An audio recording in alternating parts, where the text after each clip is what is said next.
Hi everybody. Week 3 of our summer series and book 3. This week's book is called Love Wins by Rob Bell.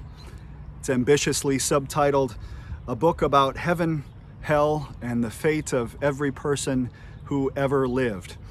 It's an ambitious subtitle, and he asks some ambitious questions in this book. This book came out in 2011. I've been wanting to read it ever since because of that ambition, but also because I was fascinated by this book as a phenomenon. When this book came out, maybe you heard about this, it went boom.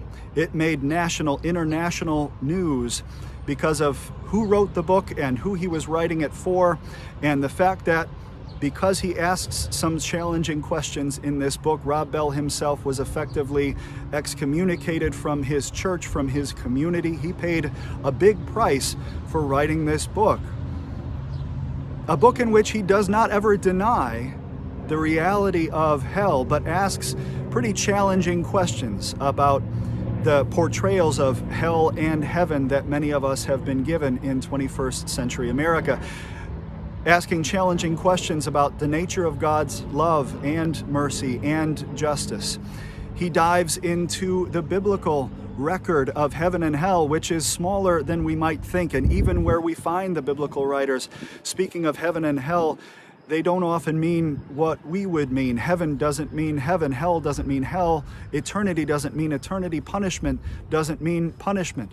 Who are we in relationship to other faiths? How does God relate to other loving, faithful people? This book and this sermon, of course, is not just about how I think other people are getting it wrong, although there is some of that. There is damage done, pain caused at times by people speaking of God as a punitive, threatening God. At the same time, it is more about a positive vision. What do we believe? For heaven and hell in this life and in the life to come, who do we believe God is? What we hope for says a lot about us. Whenever we talk about heaven and hell, maybe the first and last thing we should say is we have no idea what we're talking about. This is, by its nature, beyond us. And we're not certain, and there's a lot we can't control. And yet what we need, what we yearn for, means a lot and says a lot.